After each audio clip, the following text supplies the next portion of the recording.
नमस्कार। आज की वीडियो में आप सबका स्वागत है। आज हम प्रेमचंद की 28वीं कहानी पढ़ेंगे जिसका नाम है जुलूस। चलिए तो शुरू करते हैं।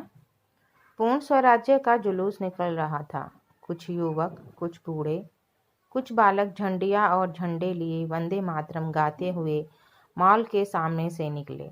दोनों तरफ दर्शकों की दीवारें खड़ी थीं, मानो उन्हें इस लक्ष्य से कोई सरोकार नहीं है, मानो यह कोई तमाशा है और उनका काम केवल खड़े खड़े देखना है।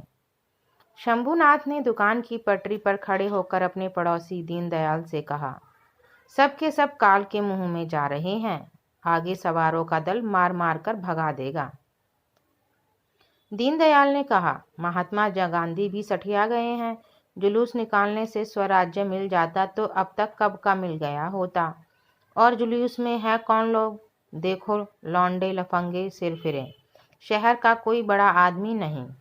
मैकू चट्टियों और स्लीपरों की माला गर्दन में लटकाए खड़ा था। इन दोनों सेठों की बातें सुनकर हंसा। शंभू ने पूछा, क्यों हंसे मैकू? आज रंग चोखा मालूम होता है। मैकू हंसा इस बात पर जो तुमने कही कि कोई बड़ा आदमी जुलूस में नहीं है। बड़े आदमी क्यों जुलूस में आने लगे? उन्हें इस राज में कौन आराम नहीं है? बंगलों और महलों में रहते हैं, मोटरों पर घूमते हैं, साहबों के साथ दावतें खाते हैं। कौन तकलीफ है? मर तो हम लोग रहे हैं जिन्हें रोटियों को ठिकाना नहीं। इस बखत कोई टेनिस खेलता होगा, कोई चाय पीता होगा, कोई ग्रामोफोन के लिए गाना सुनता होगा, कोई पार्क की सैर करता होगा। यहाँ आए पुलिस के कोड़े खाने के लिए। तुमने भी भली कही। शंभू, तुम ये सब बातें क्या समझोगे मैकू? जिस काम में 4 बड़े आदमी अगुआ होते हैं उसकी सरकार पर भी धाक बैठ जाती है। लौंडो लफंगों का गोल भला हाकिमों की निगाह में क्या जचेगा? मैकू ने ऐसी दृष्टि से देखा जो कह रही थी, इन बातों के समझने का ठेका कुछ तुम्ही नहीं लिया है, और बोला, बड़े आदमी के तो हम ही लोग बनाते बिगाड़ते हैं या कोई और? कितने ही लोग जिन्हें कोई पूछता भी ना था हमारे ही बनाए बड़े आदमी बन गए और अब मोटरों पर निकलते हैं और हमें नीच समझते हैं। यह लोगों की तकदीर की खूबी है कि जरा बढ़ती हुई और उसने हमसे आंखें फेरी। हमारा बड़ा आदमी तो वही है जो लंगोटी बांधे नंगे पांव घूमता है, जो हमारी दशा को सुधारने के लिए अपनी जान हथेली पर लिए फिरता है, और हमें किसी बड़े आदमी की परवाह नहीं है। सच पूछो तो इन बड़े आदमियों ने ही हमारी मिट्टी खराब कर रखी है। इन्हें सरकार ने कोई अच्छी सी जगह दे दी, बस उसका दम भरने लगे। दीनदयाल, नया दरोगा बड़ा जल्लाद है। चौरास्ते पर पहुंचते ही हंटर लेकर पिल पड़ेगा। फिर देखना सब कैसे दुम दबाकर भागते हैं, मजा आएगा।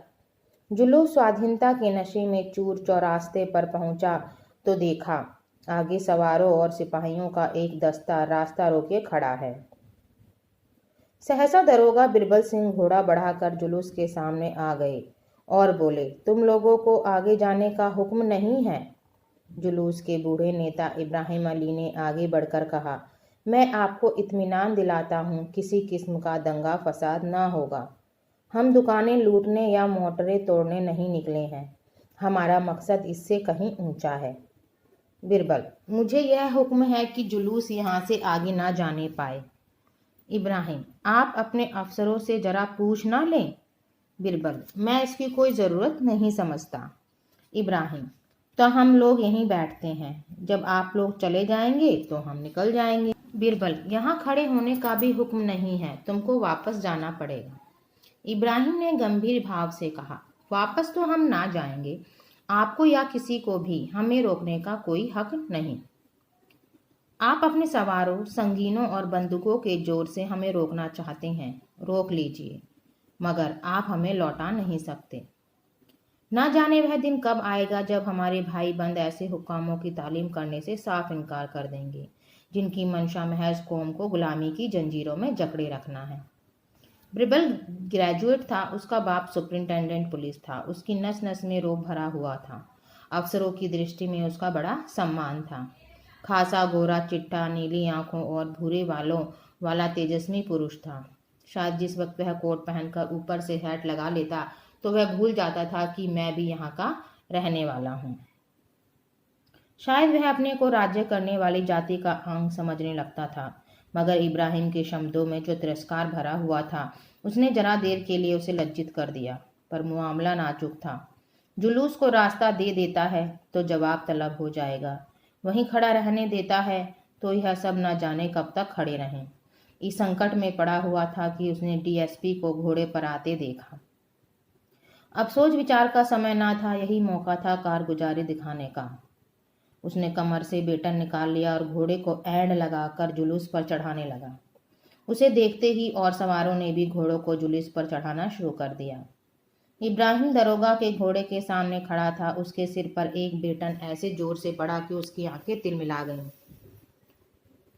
खड़ा न रह सका, सिर पकड़कर बैठ गया। उसी वक्त दरोगा जी के घोड़े ने दोनों पांव उठाए और जमीन पर बैठा हुआ इब्राहिम उसकी टापों के नीचे आ गया। जुलूस अभी तक शांत खड़ा था। इब्राहिम को गिरते देखकर कई आदमी उसे उठाने के लिए लपके, मगर कोई आगे ना बढ़ सका। उधर सवारों के डंडे बड़ी निर्दयता से पड़ रहे थे। लोग हाथों पर डंडों को रोकते थे और अविचलित रूप से खड़े थे। हिंसा के भावों में प्रभावित न हो जाना उसके लिए प्रतिक्षण कठिन होता जाता था। जब आघात और अपमान ही सहना है तो फिर हम भी इस दीवार को पार करने की क्यों ना चेष्टा करें। लोगों को ख्याल आया, शहर के लाखों आदमियों की निगाहें हमारी तरफ लगी हुई हैं। यहाँ से यह झंडा लेकर हम लौट जाएं तो फिर किस मुंह से आज़ादी का नाम लेंगे। मगर प्राण रक्षा के लिए भागने का किसी को ध्यान भी न आता था। यह पेट के भक्तों, किराए के टट्टुओं का दल न था। यह स्वाधीनता के सच्चे सैनिकों का, आज़ादी के दीवानों का संगठित दल था। अपनी जिम्मेदारियों को खूब समझता था। कितने ही के सिरों से खून जारी था, कितने ही के हाथ जख्मी हो गए थे। एक हल्ले में यह लोग सवारों की सफ़ों को चीर सकते थे, मगर पैरों में बेड़ियां पड़ी हुई थी, सिद्धांत की, धर्म की, आदर्श की। 10-12 मिनट तक यूं ही डंडों की बौछार होती रही और लोग शांत खड़े रहे। इस मार धाड़ की खबर एक क्षण में बाजार में जा पहुंची। इब्राहिम घोड़े से कुचल गए, कई आदमी जख्मी हो गए, कई के हाथ टूट गए, मगर ना वह लोग पीछे फिरते हैं और ना पुलिस उन्हें आगे जाने देती है। मैकू ने उत्तेजित होकर कहा, अब तो भाई यहाँ नहीं रहा जाता, मैं भी चलता हूँ। दीनदयाल ने कहा, हम भी चलते हैं भाई, देखी जाएगी। शंभू 1 मिनट तक मौन खड़ा रहा। एकाएक उसने भी दुकान बढ़ाई और बोला, एक दिन तो मरना ही है, जो कुछ होना हाँ हो, आखिर वे लोग सभी के लिए तो जान दे रहे हैं। देखते देखते अधिकांश दुकानें बंद हो गईं। वह लोग जो 10 मिनट पहले तमाशा देख रहे थे इधर उधर से दौड़ पड़े और हजारों आदमियों का एक विराट दल घटनास्थल की ओर चला। यह उन्मत्त हिंसामत से भरे हुए मनुष्यों का समूह था, जिसे सिद्धांत और आदर्श की परवाह न थी, जो मरने के लिए ही नहीं मारने के लिए भी तैयार थे। कितनों ही के हाथों में लाठियां थी, कितने ही की जेबों में पत्थर भरे थे। ना कोई किसी से कुछ बोलता था, ना पूछता था। बस सबके सब मन में एक दृढ़ संकल्प की लपके चले जा रहे थे, मानो कोई घटा उमड़ी चली आती हो। इस दल को दूर से देखते ही सवारों में कुछ हलचल पड़ी। बिरबल सिंह के चेहरे पर हवाइयां उड़ने लगी। डीएसपी ने अपनी मोटर बढ़ाई। शांति और अहिंसा के व्रतधारियों पर डंडे बरसाना और बात थी, एक उन्मत्त दल से मुकाबला करना दूसरी बात। सवार और सिपाही पीछे खिसक गए। इब्राहिम की पीठ पर घोड़े ने टाप रख दी। वह अचेत जमीन पर पड़े थे। इन आदमियों का शोरगुल सुनकर आप ही आप उनकी आंखें खुल गईं। एक युवक को इशारे से बुलाकर कहा, क्यों कैलाश, क्या कुछ लोग शहर से आ रहे हैं? कैलाश ने उस बढ़ती हुई घटा की ओर देखकर कहा, जी हाँ, हजारों आदमी हैं। इब्राहिम, तो अब खैरियत नहीं है, झंडा लौटा दो, हमें फौरन लौट चलना चाहिए, नहीं तूफान मच जाएगा। हमें अपने भाइयों से लड़ाई नहीं करनी है, फौरन लौट चलो। यह कहते हुए उन्होंने उठने की चेष्टा की, मगर उठ ना सके। इशारे की देर थी। संगठित सेना की भांति लोग हुक्म पाते ही पीछे फिर गए। झंडियों के बांसों, साफों और रुमालों से चटपट एक स्ट्रेचर तैयार हो गया। इब्राहिम को लोगों ने उस पर लिटा दिया और पीछे फिरे। मगर क्या वह परास्त हो गए थे?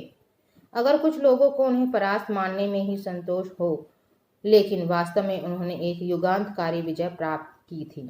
वे जानते थे हमारा संघर्ष अपने ही भाइयों से है, जिनके हित परिस्थितियों के कारण हमारे हितों से भिन्न हैं। हमें उनसे बैर नहीं करना है। फिर वह यह भी नहीं चाहते कि शहर में लूट और दंगे का बाजार गर्म हो जाए और हमारे धर्म युद्ध का अंत लूटी हुई दुकानें, फूटे हुए सिर हों। उनकी विजय का सबसे उज्जवल चिन्ह यह था कि उन्होंने जनता की सहानुभूति प्राप्त कर ली थी। वही लोग जो पहले उन पर हंसते थे, उनका धैर्य और साहस देखकर उनकी सहायता के लिए निकल पड़े थे।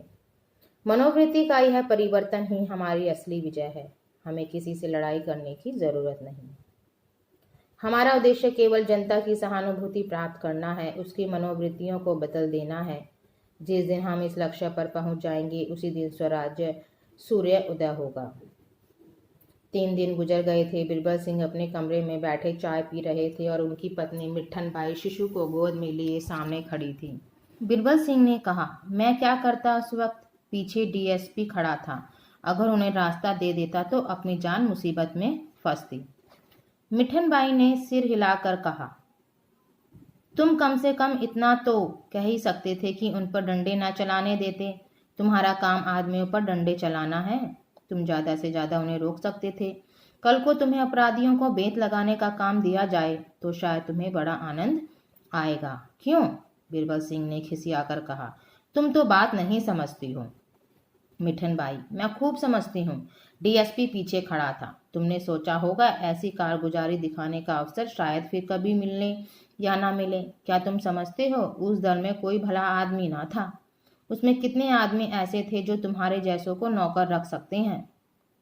विद्या में तो शायद अधिकांश तुमसे बड़े हुए होंगे, मगर तुम उन पर डंडे चला रहे थे और उन्हें घोड़ों से कुचल रहे थे। वारी जवां मर्दी।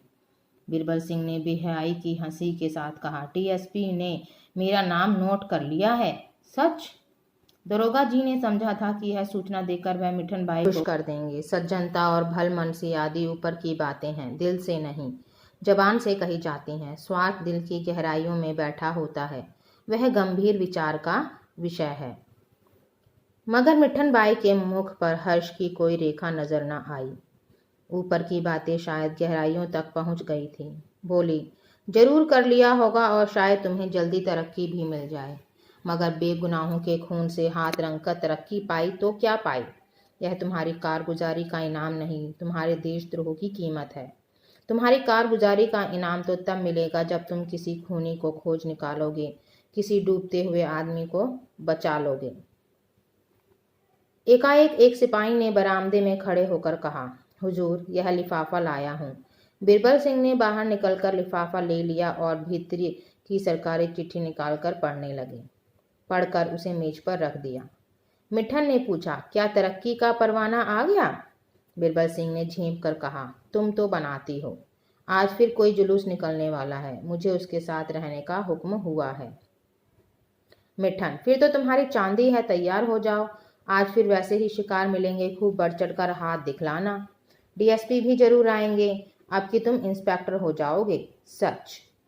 बिरबल सिंह ने माथा सिकोड़ कर कहा, कभी कभी तुम बेसिर पैर की बातें करने लगती हो। मान लो मैं जाकर चुपचाप खड़ा रहूं, तो क्या नतीजा होगा? मैं नालायक समझा जाऊंगा और मेरी जगह कोई दूसरा आदमी भेज दिया जाएगा। कहीं शुबह हो गया कि मुझे स्वराज्यवादियों से सहानुभूति है तो कहीं का ना रहूंगा। अगर बर्खास्त भी ना हुआ तो लैन की हाजिरी तो हो ही जाएगी। आदमी जिस दुनिया में रहता है उसी का चलन देखकर काम करता है। मैं बुद्धिमान ना सही, पर इतना जानता हूं कि ये लोग देश और जाति का उद्धार करने के लिए ही कोशिश कर रहे हैं। यह भी जानता हूं कि सरकार इस ख्याल को कुचल डालना चाहती है। ऐसा गधा नहीं हूं कि गुलामी की जिंदगी पर गर्व करूं, लेकिन परिस्थिति से मजबूर हूं। बाजे की आवाज कानों में आई। बिरबल सिंह ने बाहर जाकर पूछा, मालूम हुआ स्वराज्य वालों का जुलूस आ रहा है। चटपट वर्दी पहनी, साफा बांधा और जेब में पिस्तौल रखकर बाहर आए। एक क्षण में घोड़ा तैयार हो गया। कांस्टेबल पहले से ही तैयार बैठे थे। सब लोग डबल मार्च करते हुए जुलूस की तरफ चले। ये लोग डबल मार्च करते हुए कोई 15 मिनट में जुलूस के सामने पहुंच गए। इन लोगों को देखते ही अगणित कंठों से वंदे मातरम की एक ध्वनि निकली, मानो मेघमंडल में गर्जन का शब्द हुआ, फिर सन्नाटा छा गया। उस जुलूस में और इस जुलूस में कितना अंतर था। वह स्वराज्य के उत्सव का जुलूस था, यह एक शहीद के मातम का। 3 दिन के भीषण ज्वर और वेदना के बाद आज उस जीवन का अंत हो गया, जिसने कभी पद की लालसा नहीं की, कभी अधिकार के सामने सिर नहीं झुकाया। उन्होंने मरते समय वसीयत की थी कि मेरी लाश को गंगा में नहलाकर दफन किया जाए और मेरे मजार पर स्वराज्य का झंडा खड़ा किया जाए। उनके मरने का समाचार फैलते ही सारे शहर पर मातम का पर्दा सा पड़ गया। जो सुनता था एक बार इस तरह चौंक पड़ता था जैसे उसे गोली लग गई हो, और तुरंत उनके दर्शनों के लिए भागता था। सारे बाजार बंद हो गए, इक्को और तांकों का कहीं पता ना था, जैसे शहर लुट गया हो। देखते देखते सारा शहर उमड़ पड़ा। जिस वक्त जनाजा उठा, 1 सवा लाख आदमी साथ थे। कोई आंख ऐसी ना थी जो आंसुओं से लाल ना हो। बिरबल सिंह अपने कांस्टेबलों और सवारों को 5-5 गज के फासले पर जुलूस के साथ चलने का हुक्म दे रहे थे और खुद पीछे चले गए। पिछली साफों में कोई 50 गज तक महिलाएं थीं। दरोगा ने उनकी तरफ ताका। पहली ही कतार में मिठन बाई नजर आई। बिरबल को विश्वास ना आया, फिर ध्यान से देखा, वही थी। मिठन ने उनकी तरफ एक बार देखा और आंखें फेर ली, पर उसके चितवन में कुछ ऐसा धिक्कार, कुछ ऐसी लज्जा, कुछ ऐसी व्यथा, कुछ ऐसी घृणा भरी थी कि बिरबल सिंह की देह में सिर से पांव तक सनसनी सी दौड़ गई। वह अपनी दृष्टि में कभी इतने हल्के, इतने दुर्बल, इतने जलील ना हुए थे। सहसा एक युवती ने दरोगा जी की तरफ से देखकर कहा, कोतवाल साहब, कहीं हम लोगों पर डंडे न चला दीजिएगा, आपको देखकर भय हो रहा है। दूसरी बोली, आप ही के कोई भाई तो थे जिन्होंने उस मॉल के चौरास्ते पर इस पुरुष पर आघात किए थे। मिठन ने कहा, आपके कोई भाई ना थे, आप खुद थे। बीस यूं ही मुंह से आवाजें निकली, अच्छा, यह वही महाशय हैं। महाशय, आपको नमस्कार है। यह आप ही की कृपा का फल है कि आज हम भी आपके डंडे के दर्शन करने के लिए खड़ी हुई हैं। बिरबल ने मिठन बाई की ओर आंखों का भाला चलाया, पर मुंह से कुछ न बोले। एक तीसरी महिला ने फिर कहा, हम एक जलसा करके आपको जयमाल पहनाएंगे और आपका यशोगान करेंगे। चौथी ने कहा, आप बिल्कुल अंग्रेज मालूम होते हैं, जब भी इतने गोरे हैं। एक बुढ़िया ने आंखें चढ़ाकर कहा, मेरी कोख में ऐसा बालक जन्म होता तो उसकी गर्दन मरोड़ देती। एक युवती ने उसका तिरस्कार करके कहा, आप भी खूब कहती हैं माताजी, कुत्ते तक तो नमक का हद अदा करते हैं, यह तो आदमी है। बुढ़िया ने झल्लाकर कहा, पेट के गुलाम, हाय पेट, हाय पेट। इस पर कई स्त्रियों ने बुढ़िया को आड़े हाथों ले लिया और वह बेचारी लज्जित होकर बोली, अरे मैं कुछ कहती थोड़े ही हूँ, मगर ऐसा आदमी भी क्या जो स्वार्थ के पीछे अंधा हो जाए। बिरबल सिंह अब और ना सुन सके। घोड़ा बढ़ाकर जुलूस से कई गज पीछे चले गए। मर्द लज्जित करता है तो हमें क्रोध आता है, स्त्रियां लज्जित करती हैं तो गलानी उत्पन्न होती हैं। बिरबल सिंह की इस वक्त इतनी हिम्मत ना थी कि उन महिलाओं के सामने जाते। अपने अफसरों पर क्रोध आया, मुझी को बार बार क्यों इन कामों पर तैनात किया जाता है, और लोग भी तो हैं, उन्हें क्यों नहीं लाया जाता। क्या मैं ही सबसे गया बीता हूँ? क्या मैं ही सबसे भाव शून्य हूँ? मिट्टी इस वक्त मुझे दिल में कितना कायर और कितनी नीच समझ रही होगी। शायद इस वक्त मुझे कोई मार डाले तो वह जबान भी ना खोलेगी। शायद मन में प्रसन्न होगी कि अच्छा हुआ, अभी कोई जाकर साहब से कह दे कि बिरबल सिंह की स्त्री जुलूस में निकली थी तो कहीं का ना रहूं। मिट्टी जानती है, समझती है, फिर भी निकल खड़ी हुई। मुझसे पूछा तक नहीं, कोई फिक्र नहीं है ना। जब ही ये बातें सूझती हैं, यहाँ सभी बेफिक्र हैं। कॉलेजों और स्कूलों के लड़के, मजदूर, पेशेवर, इन्हें क्या चिंता। मरण तो हम लोगों की है, जिनके बाल बच्चे हैं और कुल मर्यादा का ध्यान है। सबकी तरफ मेरी तरफ कैसा घूर रही थी, मानो खा जाएंगी। जुलूस शहर की मुख्य सड़कों से गुजरता हुआ चला जा रहा था। दोनों ओर छतों पर, छज्जों पर, जंगलों पर, वृक्षों पर दर्शकों की दीवारें सी खड़ी थीं। बिरबल सिंह को आज उनके चेहरों पर एक नई स्फूर्ति, एक नया उत्साह, एक नया गर्व झलकता मालूम होता था। स्फूर्ति की वृक्षों के चेहरे पर, उत्साह युवकों के और गर्व रमणियों के। यह स्वराज्य के पथ पर चलने का उल्लास था। अब उनको यात्रा का लक्ष्य अज्ञात न था। पथ भ्रष्टों की भांति इधर उधर भटकना न था। दलितों की भांति सिर झुकाकर रोना ना था। स्वाधीनता का सुनहला शिखर सुदूर आकाश में चमक रहा था। ऐसा जान पड़ता था कि लोगों को बीच के नालों और जंगलों की परवाह नहीं है। सब उस सुनहले लक्ष्य पर पहुंचने के लिए उत्सुक हो रहे थे। 11 बजते बजते जुलूस नदी के किनारे जा पहुंचा। जनाजा उतारा गया और लोग शव को गंगा स्नान कराने के लिए चले। उसके शीतल शांत पीले मस्तक पर लाठी की चोट साफ नजर आ रही थी। रक्त जमकर काला हो गया था। सिर के बड़े बड़े बाल खून जम जाने से किसी चित्रकार की तुलिका की भांति चिमट गए थे। कई हजार आदमी इस शहीद के अंतिम दर्शनों के लिए मंडल बांधकर खड़े हो गए। बीरबल सिंह पीछे घोड़े पर सवार खड़े थे। लाठी की चोट उन्हें भी नजर आई। उनकी आत्मा ने जोर से धिक्कारा। वह शव की ओर न ताक सके, मुंह फेर लिया।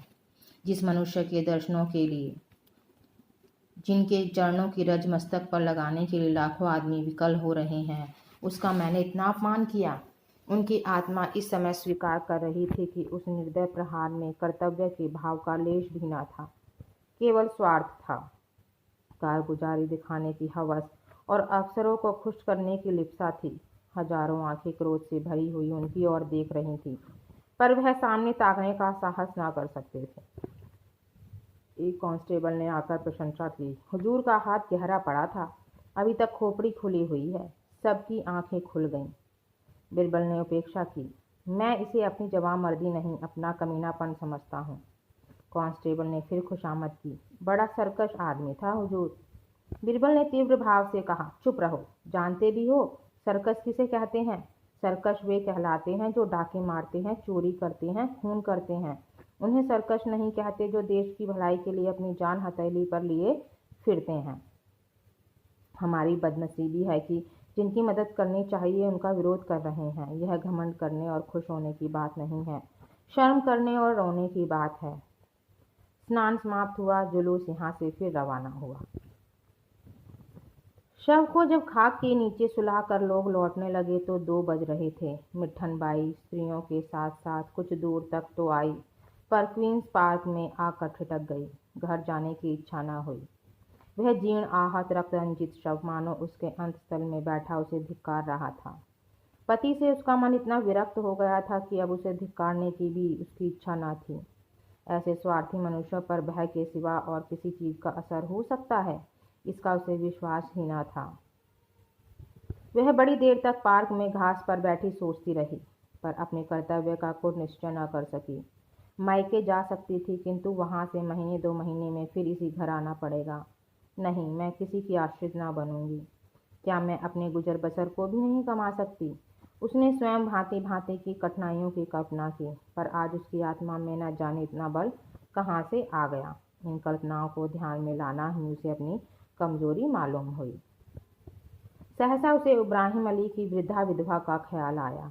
उसने सुना था उनके लड़के बाले नहीं हैं, बेचारी बैठी रो रही होंगी, कोई तसल्ली देने वाला भी पास ना होगा। वह उनके मकान की ओर चली।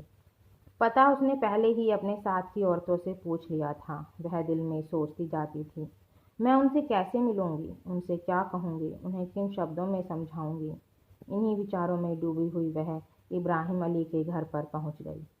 मकान एक गली में था, साफ सुथरा, लेकिन द्वार पर हसरत बरस रही थी। उसने धड़कते हुए हृदय से अंदर कदम रखा। सामने बरामदे में खाट पर वह वृद्धा बैठी हुई थी, जिसके पति ने आज स्वाधीनता की वेदी पर अपना बलिदान दिया था। उसके सामने सादे कपड़े पहने एक युवक खड़ा, आंखों में आंसू भरे वृद्धा से बातें कर रहा था। मिठन उस युवक को देखकर चौंक पड़ी। वह बीरबल सिंह थे। उसने क्रोध में आश्चर्य से पूछा, तुम यहाँ कैसे आए? बीरबल सिंह ने कहा, उसी तरह जैसे तुम आए, अपने अपराध क्षमा कराने आया हूँ। मिठन के गोरे मुखड़े पर आज गर्व, उल्लास और प्रेम की जो उज्जवल विभूति नजर आई, वह अकथनीय थी। ऐसा जान पड़ा मानो उसके जन्म जन्मांतर के कलेश मिट गए हैं। वह चिंता और माया के बंधनों से मुक्त हो गई है। तो आप सबको ये कहानी कैसी लगी कमेंट बॉक्स में ज़रूर लिखना, और आज़ादी की इस कहानी को ज़्यादा से ज़्यादा लोगों को शेयर करना।